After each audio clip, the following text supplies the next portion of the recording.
The expression line of fire seems simple.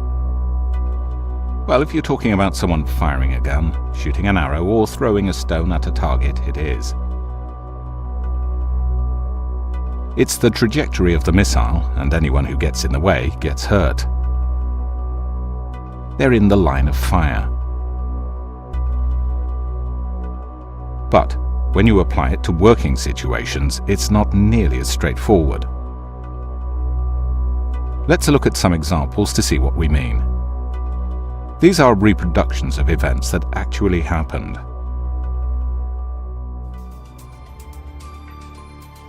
What could be more simple than getting into a minibus? Some people are already on board, and there's one more to get in. How can there be a line of fire here?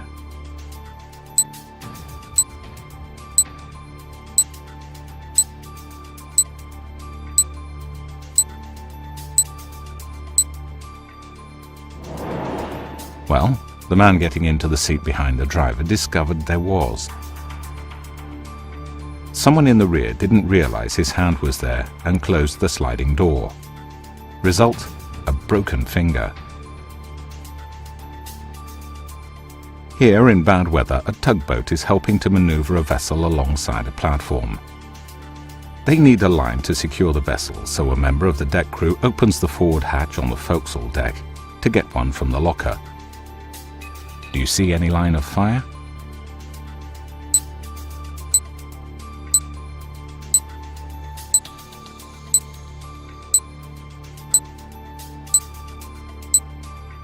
As he pushed down on the counterbalance bracket, his fingers were trapped between it and the securing lug.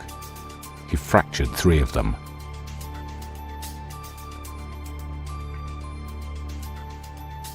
Two men just walking, but beside them there's an immovable object. And it's being approached by an irresistible force. In this case, the forklift operator glimpsed their high-vis vests as they walked behind the container on the forks. He stopped in time, but they were definitely in the line of fire.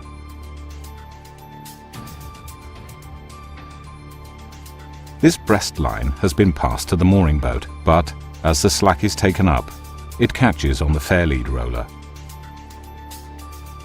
As the others slacken the line to free it, the individual on deck tries to attach a running line to the breast line to try to pull it clear.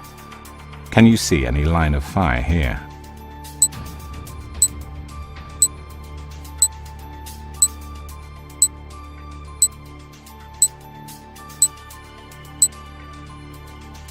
As he reached over the top of the breast line, the vessel yawed, the line freed itself, and the tension on it caused it to jump up and trap his arm between the rope and the underside of the bulwark. It was fractured in several places.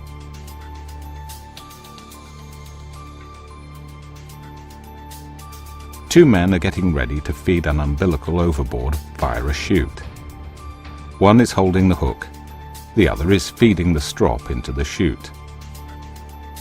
When the first one puts the hook on the chute, there's no load on it yet.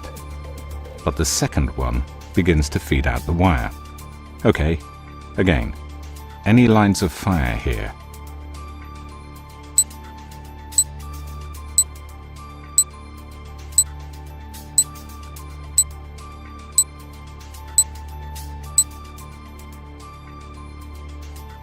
He's standing in the bight of the rope. As the wire was fed out, the wire strop slipped over the chute very quickly and trapped his leg between the wire and the end pull-in head. Here the crew are lifting a load onto the deck. There's a constant 2.5-ton tension on the winch, and a nylon grommet that helped stop the load from swinging had become wrapped around the main lifting shackle. When the nylon grommet parted, there was only one way for it to go: straight down. It's a line of fire. This time, luckily, no one was in the way. The common factor in all of these is movement, caused either by hydraulics, tensions, pressures or gravity, with the added complication that while at sea, things are rarely still, so any movements involving hoists or lifts will always be made worse by the ship's own movements. Each of the examples we've given has highlighted one line of fire, but in reality there are usually several, and there can be many. Our final tragic example is a case in point.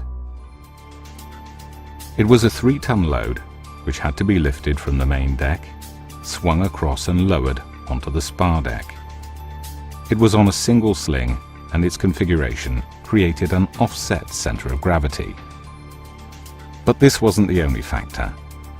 The boom of a different crane was in its rest, which prevented the lifting crane from moving the load directly above the spar deck.